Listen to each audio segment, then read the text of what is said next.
68조 출교. 회중의 권면을 완고하게 거부하는 자나 공공연한 죄를 범한 자는 성찬에 참여할 수 없도록 정지된다. 만일 그가 계속해서 죄 가운데 마음을 완고하게 한다면 당에는 공적인 발표를 통해 교회 회중에게 이를 알리며 회중이 기도와 권면에 참여할 수 있도록 하고 출교가 교회의 협력 없이 이루어지지 않도록 한다. 첫 번째 공적인 발표에서는 죄인의 이름이 언급되지 않는다. 두 번째 공적인 발표는 지역회의 조언을 받은 후에만 이루어지며 이때 죄인의 이름과 주소가 공개된다. 세 번째 공적인 발표에서는 출교가 시행될 날짜가 지정된다. 비수찬 회원이 죄 가운데서 완고한 태도를 보이는 경우에도 동일한 절차를 따라 교회 회중에게 공적인 발표를 통해 알린다. 첫 번째 공적인 발표에서는 죄인의 이름이 언급되지 않는다. 두 번째 공적인 발표는 지역회의 조언을 받은 후에만 이루어지며 이때 죄인의 이름과 주소가 공개되며 출교가 시행될 날짜가 지정된다. 각 발표 사이의 기간은 당회가 결정한다. 네, 그래서 출교에 대한 내용을 오늘 살펴보도록 하겠습니다. 이제 교회 질서 비교를 보도록 하겠습니다. 과거 교회 질서는 먼저 화해, 화목에 대해 다루었으며 1983년 교회 질서는 몇몇 기종의 조항들을 통합하였습니다.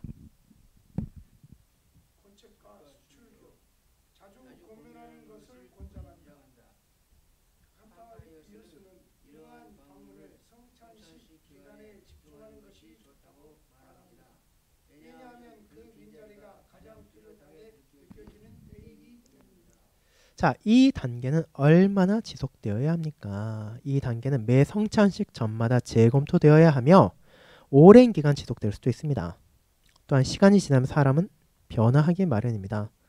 목사 장로들이 정기적으로 방문하면 사람들은 점점 완고해지거나 부드러워질 것입니다.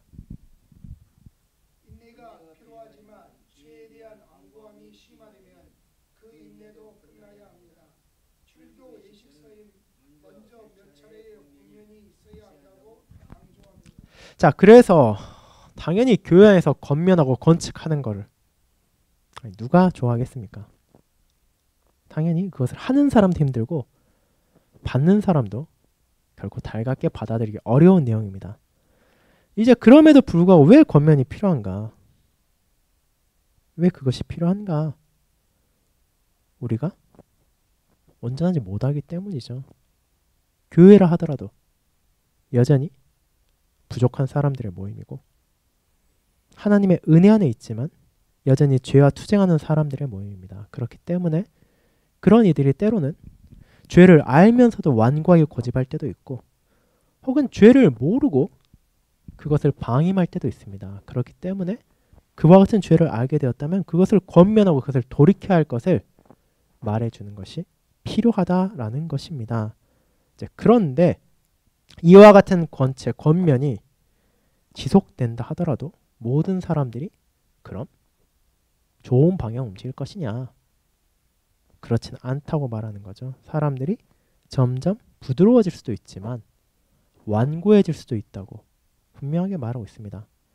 당연히 그 죄에 대해 깨닫고 부드러워진다면 그것은 좋은 방향인 거죠. 이제 그럼에도 계속해서 그 사람들이 자신들의 죄를 완고하게 고집할 때 더 이상은 권면이 아니라 이제는 권책 그리고 출교 예식서의 과정이 시행될 때도 필요하다라는 것입니다. 발표는 죄가 무엇인지를 포함해야 합니다. 그러나 이를 특정 계명 하나로 분류하는 것은 쉽지 않을 수 있습니다. 특히 5계명에 대한 죄, 직분자의 권위에 대한 죄로 규정할 때는 더욱 신중해야 합니다. 당회가 논쟁을 무마하기 위해 이를 사용하는 것은 잘못된 권위 남용이 될 수 있습니다. 당회 역시 죄인들로 이루어져 있기 때문입니다. 죄인의 이름이 발표되기 전에 당사자와 그 가족에게 미리 알려야 합니다. 그렇기 때문에 출교 과정에 있어서 이제 첫 번째 공표를 할 때도 어떤 죄를 지은 사람이 있는지를 말해야 한다는 것입니다. 다만 그 과정에 있어서 특히 5계명과 관련된 죄는 신중할 필요가 있다. 왜냐하면 당해 역시도 여전히 부족함이 있기 때문에 때로는 자기들 마음에 안 드는 사람, 자기들이 불편하다는 이유만으로 실제로 그것이 이와 같은 죄가 아님에도 불구하고 그것을 남용하는 경우가 있을 수 있기 때문에 이 경우에는 주의할 필요가 있다. 물론 그렇기 때문에 이제 2차 발표 전에는 지역회 조언이 있다고, 지역회 조언이 필요하다고 이제 보충적인 내용이 또 있긴 합니다. 이제 그 다음 보겠습니다.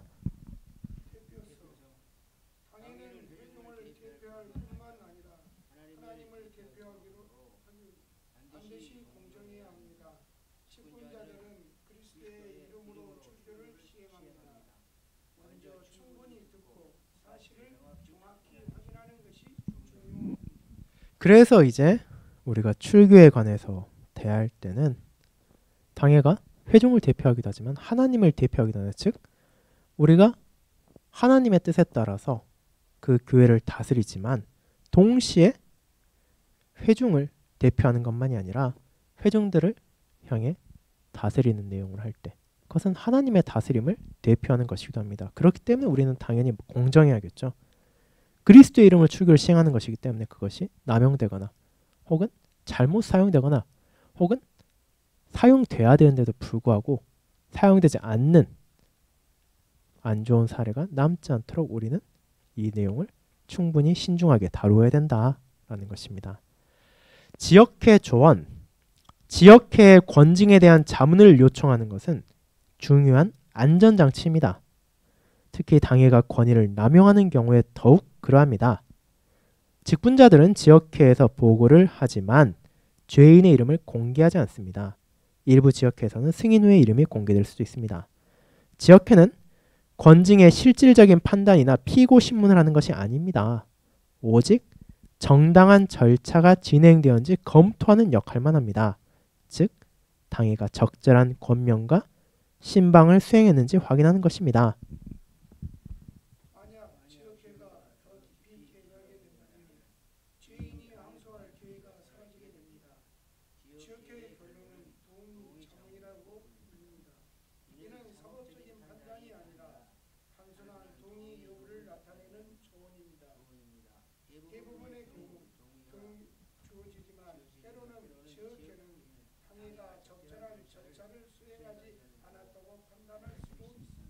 자, 그래서 지역회 조언을 받는다. 여기서는 조언을 받는 거죠. 이 경우에는 지역회가 조언을 할 때 말 그대로 피고인의 신문을 해서 그 실질적인 판단 그 자체에 대해서 다루는 것이 아니라 그 권징이 정당한 절차에 따라 진행되었는가 그 부분을 본다는 것입니다. 즉 권면을 바르게 했고 신방을 바르게 했는지 그것을 확인하는 것입니다.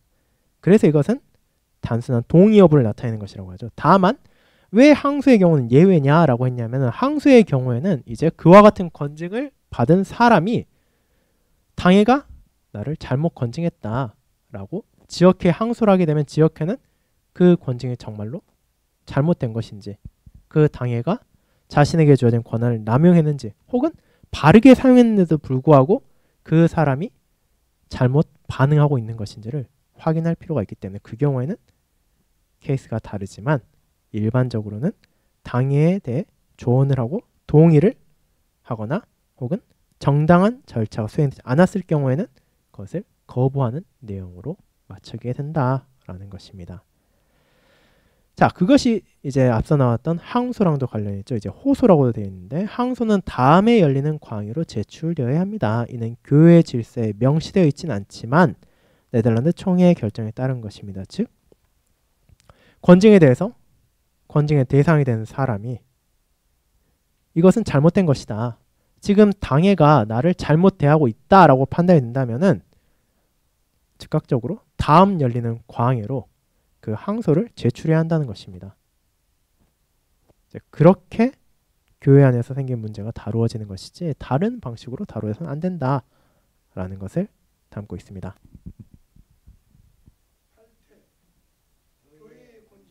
교인이 아닌 사람에게 적용될 수 없습니다. 어떤 사람이 교회 공동체에서 자신을 제하는 것과 같습니다. 하지만 탈퇴의 심각성을 반드시 강조해야 합니다. 장로로부터 벗어날 수 있는지 몰라도 하나님으로부터 벗어날 수 없다는 사실을 깨닫게 해야 합니다. 1579년 지방대회에서는 즉 지역회죠. 분리를 떠난 사람들은 교회를 떠난 사람들은 공적으로 출교해야 한다고 결정했습니다. 19세기 분리총회는 탈퇴를 허용했으나 단순한 교적 삭제가 아니라 이것을 심각한 죄로 보았습니다. 탈퇴를 협박수단으로 사용하는 사람들에게 유축되지 말아야 합니다. 그 사람이 당회의 의제를 좌우하도록 두지 말아야 합니다. 그 협박 때문에 권징을 성급하게 진행하지 말아야 합니다. 이런 식으로 진행하면 당회의 권징 일정이 왜곡될 수 있습니다. 그러니까 안타깝게도 그 탈퇴를 협박수단으로 사용하는 사람도 있다는 거죠. 당신들 이렇게 하면 나 교회 나간다. 나 교회 여기 못 다니겠다. 라는 식으로 해서 당회를 압박하는 사람들. 혹은 당회의 의제를 좌우하도록 하는 사람들도 있다는 겁니다. 앞서 말씀드렸듯이 당연히 그런 일이 없는 것이 바람직하지만 여전히 우리도 부족하기 때문에 그런 일들이 있을 수 있다라는 거죠. 다만 그런 협박에 당회가 좌우돼서는 안 된다. 권증을 성급하게 진행해서도 안 되고 또 권증을 하지 않는 방향으로 나가서는 안 된다. 정말 필요하다면 그것을 정당한 절차에 따라 바르게 할 수 있어야 된다. 그리고 교회 탈퇴 그 자체가 심각한 죄라는 것을 우리는 분명히 기억해야 된다라는 것을 보았죠. 이제 칼빈의 입장입니다. 칼빈은 제세례파와 교회의 권징 문제로 논쟁했습니다. 제세례파는 범죄한 자들을 즉각적으로 그리고 가혹하게 배제했습니다. 그들의 논리는 다음과 같았습니다. 내가 거듭났다면 이런 죄를 짓지 않았을 것이다. 그러므로 너는 거듭난 사람이 아니다. 그러므로 너는 교회에서 나가야 한다. 칼빈은 인내와 절제를 강조하며 성도의 연약함을 인정했습니다. 즉각적으로 축출교가 아니라 회개할 기회를 주고 온유한 권면을 통해 죄인을 돌이키려 했습니다. 네, 그래서 이제 개혁교회 같은 경우에는 죄를 지었을 경우에 그 사람이 회개할 기회를 주는 거죠. 출교 앞서 말했던 교회 질서에 나오고 출교 예식서에서도 보고 양시에도 보면 나왔듯이 한 번에 바로 출교를 하는 것이 아니라 절차를 걸쳐서 일반적으로는 3번의 최소한 공적인 선포를 해서 그 사람이 돌이키도록 그 사람이 자신의 죄를 깨닫고 회개하도록 권면하는 과정이 필요하다라는 것입니다. 물론 이제 앞선 내용들이 나왔지만 이제 심각한 죄의 경우 조금 다를 수도 있죠. 예를 들어 누군가를 살인을 했다거나, 그러니까 고의적으로 살인을 했다거나, 뭐 공개적으로 공적인 큰 죄를 범했을 때는 경우가 달라질 수는 있지만 일반적으로는 우리가 그 사람이 충분히 회개할 수 있도록 돌이키는 과정이 언제나 있어야 된다라는 것입니다.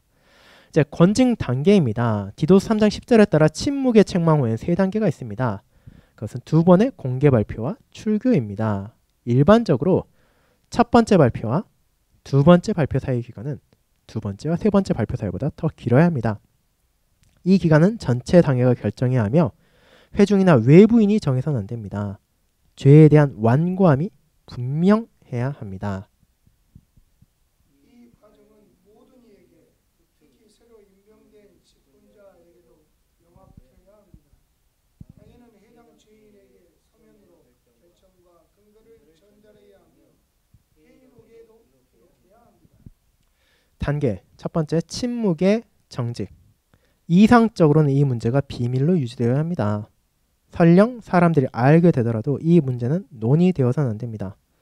어떤 이가 성찬에 참여하지 않는 이유를 궁금해하면 당사자에게 직접 물어보도록 해야 합니다. 첫 번째 발표. 범죄 사실은 발표되지만 죄인의 이름은 언급되지 않습니다. 당회는 해당 이유를 위해 기도하도록 요청합니다. 두 번째 발표, 죄인의 이름이 언급됩니다. 당회는 계속해서 개입하되 회중도 더 적극적으로 이 과정에 참여하도록 합니다. 이때 지역회의 조언이 필요합니다. 세 번째 발표. 출교 날짜가 언급됩니다. 이는 회중이 죄인과 당회 모두에게 반응할 기회를 갖도록 하기 위함입니다. 출교 직전이라도 사람이 회개한다면 출교는 진행되지 않아야 합니다. 회중은 해당 인물이 회개했다는 사실을 알아야 합니다.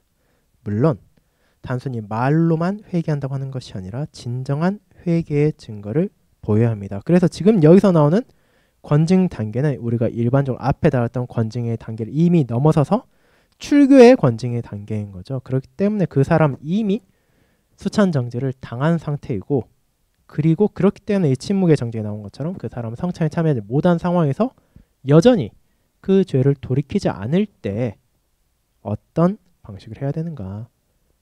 그 전에는, 첫 번째 발표 전에는 비밀로 이것이 유지되어야 되고, 첫 번째 발표 때는 우리 가운데 몇 계명에 어긋난 죄를 지은 사람이 있습니다. 그 사람이 돌이킬 수 있도록, 회개할 수 있도록 함께 기도를 부탁드립니다 라고 하고, 두 번째에서는 이제 그 사람이 누구인지도 언급이 되고, 회중도 함께 그 사람을 권할 수 있도록, 그 사람이 돌아오도록 할 수 있도록 하면 이때는 지역회의 조언도 필요하다.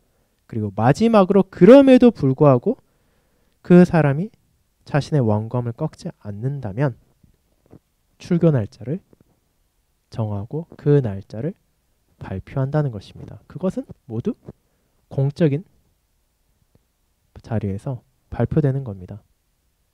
그렇기 때문에 이것은 그죠, 당회 안에서 비밀리에 진행해서 시간 되면 그 사람 보내는 것이 아니라 당회가 그 날짜와 그 기간은 정하되 모든 성도들과 함께하며 그 사람이 돌이킬 수 있도록 노력해야 한다는 거죠.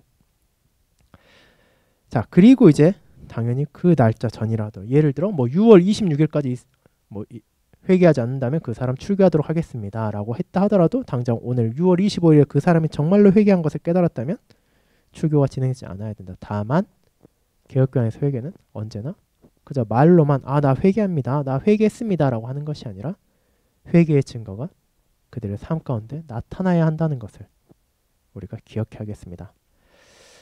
이제 출교 부분 보도록 하겠습니다. 옛 교회 질서 77조에 따르면 출교는 교제에서의 단절뿐만 아니라 교회, 하나님, 성령과의 단절을 의미합니다. 출교는 회중의 묵시적 동의 없이 진행될 수 없습니다. 때때로 회중의 한 구성원이 당회의 실수를 지적할 수도 있습니다. 출교 후에도 회중은 계속 이 과정에 참여해야 합니다. 회중은 어떻게 참여해야 하는지에 대한 격려와 교육을 받아야 합니다. 출교된 자들은 이방인과 세리처럼 대우받아야 합니다. 즉 그들에게 복음을 전해야 합니다. 디도 3장 10절에 상종하지 말라는 그들을 철저히 배척하라는 의미가 아니라 아무 일도 없었던 것처럼 대하지 말라는 뜻입니다. 출교 절차는 기존의 양식을 유지하는 것이 가장 좋으며 특정 상황에 따라 조정하지 않는 것이 바람직합니다. 출교 선언은 강력한 교회의 판결이지만 최종적인 심판은 아닙니다. 당연히 실수할 수 있으나 주님께서는 결코 실수하지 않으십니다. 자, 그래서 출교, 이제 교회가 할 수 있는 가장 강력한 권증의 단계이죠. 다만 그것이 되면은 그냥 뭐 교회 안 나가면 되지, 나 다른 교회 가면 되지, 이게 아니라 실제로는 우리가 고백하는 것처럼 하나님께서 교회에 맡기신 천국 열쇠를 사용한 것이기 때문에 그 교회에서 출교당했다는 것이 나 옆 교회 가면 된다, 다른 교회 가면 된다, 이게 아니라 정말 하나님과의 단절이라는 것을 기억해야 되고, 또 그렇게 누군가 출교되었을 때는 그 사람을 돌이키기 위한 과정을 우리는 계속해야 되며, 이제 그럼에도 불구하고 어떻게 해야 되는가, 주의할 점은 이제 그 사람은 이방인과 세리처럼 대우해야 된다. 즉 그들이 돌이킬 수 있도록 우리가 권면하되, 마치 교회는 안 나오지만 아무 일도 없었던 것처럼 그냥 뭐 그 얘기만 안 하면 되지 하면서 사이좋게 지내거나 그 사람에게 아무 문제도 없는 것처럼 대해서는 안 된다라는 것입니다. 그리고 이 양식은 기존의 양식을 계속 유지하는 것이 좋고, 각 교회가 자신들의 상황에 따라서 임의로 수정하지 않는 것이 바람직하다. 그런 내용을 함께 나누었습니다. 그래서 이 개혁교회 질서 간략한 해설에 이제 몇몇 발췌된 부분들을 함께 나누었고, 또 남은 부분들을 이제 뭐 다음 기회에 허승일 박사님의 교회 질서 해설을 볼 수도 있고, 아니면 이 저자의 남은 부분을 함께 살펴보는 시간을 가질 수도 있도록 하겠습니다. 네, 이제 개역교회에서 간략한 해설은 여기까지 해서 마치도록 하겠습니다. 그러면은 잠깐 오늘 시간이 남았는데 시편 1편 1절과 6절의 묵상을 함께 나누도록 하겠습니다.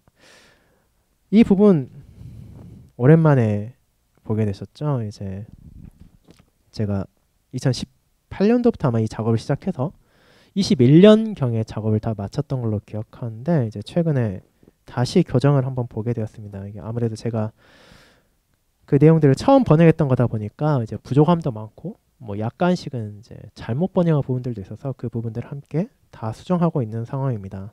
이제 그래서 이제 시편 1편 묵상을 2개 보도록 하겠습니다. 한 문단씩 돌아가면서 읽도록 하겠습니다. 먼저 시편 1편 1절 복 있는 사람이라는 제목입니다. 여러분은 시편의 첫 단어에 주목하신 적이 있습니까? 복 있는 사람은 이 표현은 은혜의 선언으로 시작합니다. 복은 스스로 얻어내는 것이 아니라 하나님께서 베푸시는 선물입니다.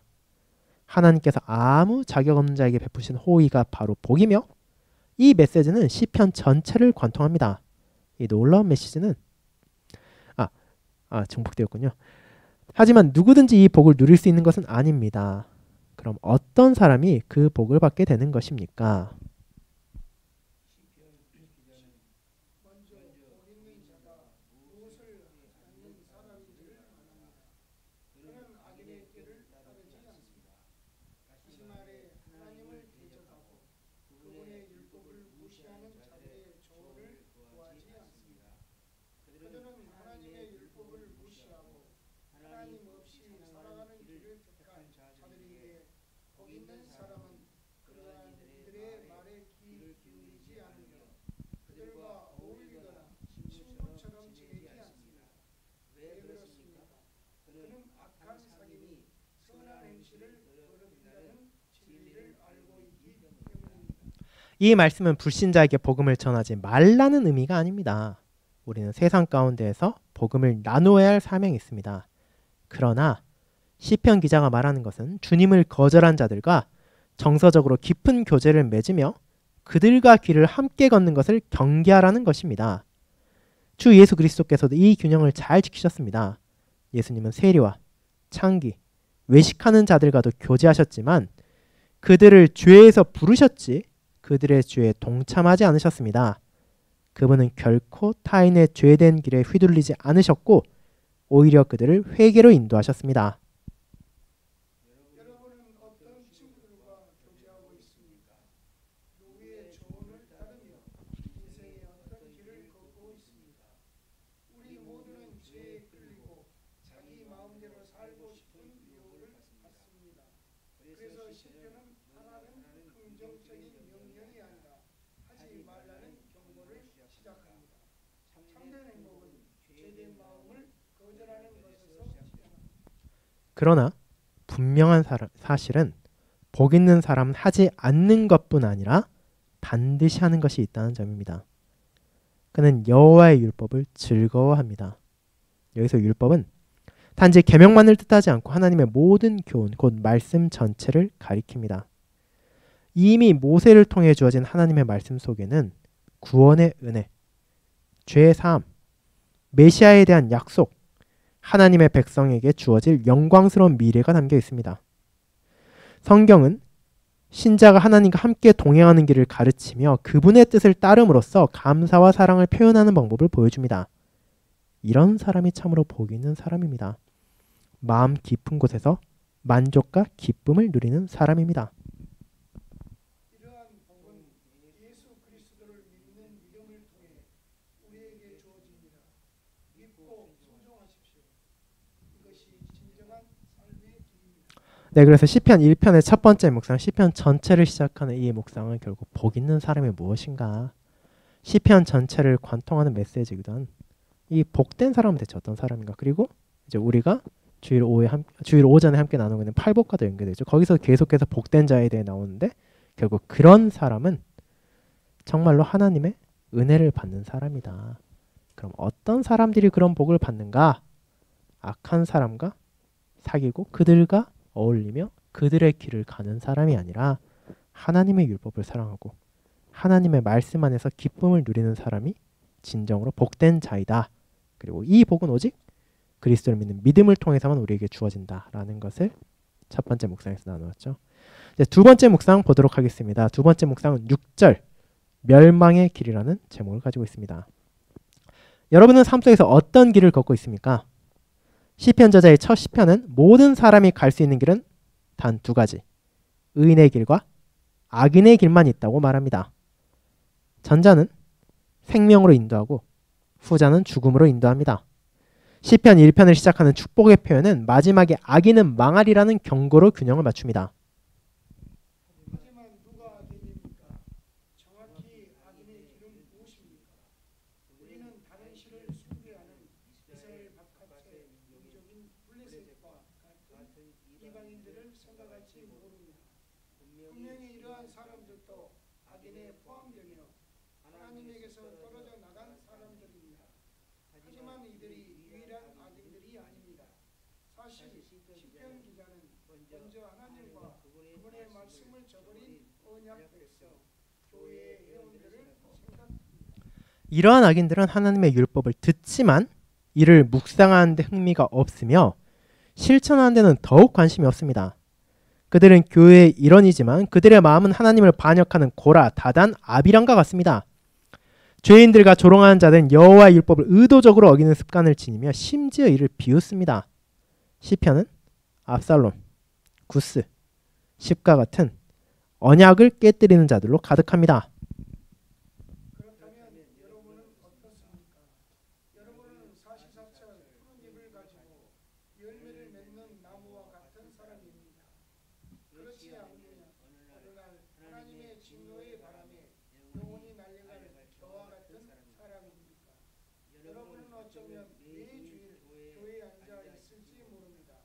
하지만 여러분은 진정으로 의인의 길을 한 주에 매일 걸어가고 있습니까? 여러분의 마음으로부터 주님이신 예수 그리스도를 여러분의 구세주로 사랑하고 섬기고 있습니다.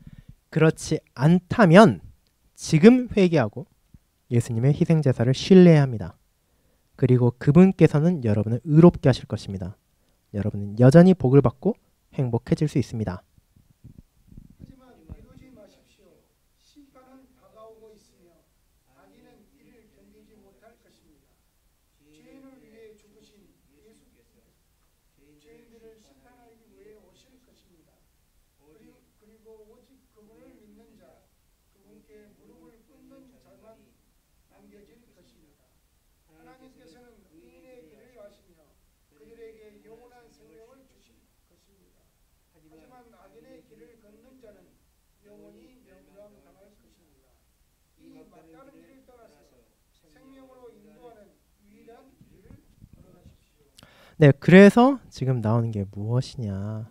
이제 의인의 길, 악인의 길이 있을 말하죠. 시편 1편은 시편 전체의 내용이기도 하고 성경 전체의 메시지를 나타내고 있지만 거기에는 복된 자만 있는 것이 아니라 멸망하는 악인들의 길도 있다. 그래서 복된 자로 시작하지만 악인들의 심판으로 시편 1편은 마치게 됩니다. 그리고 그런 악인들에 대해 우리가 생각할 때 일반적으로는 이방인들, 불신자들을 생각하기 쉬운데 그런 자들이 포함되지만 1차적으로는 오히려 교회 안에 있는 구약시대는 이스라엘 백성 안에 있는 하나님을 등진 자들을 가리키고 있다는 것입니다. 그렇게 우리는 정말로 주일에 교회에 참여하고 예배에 참석하는 것으로 만족하는 것이 아니라 정말 그 안에서 저희들 하나님의 말씀을 마음에 새기고 그분의 율법을 즐거워하며 묵상함으로써 정말 주님 안에서 내게 주어진 영원한 생명의 길로 나아가야 하는 것이지 다른 어떤 길로 나아가려는 잘못을 해서는 안 된다라는 것이 이 시편 1편 두 번째 묵상 6절에 관한 멸망의 길이라는 제목의 묵상이었습니다. 네, 오늘은 이제 여기까지 하고 마치도록 하겠습니다. 다 함께 주님께서 가르치신 기도드리고 오늘 수요 모임을 마치겠습니다.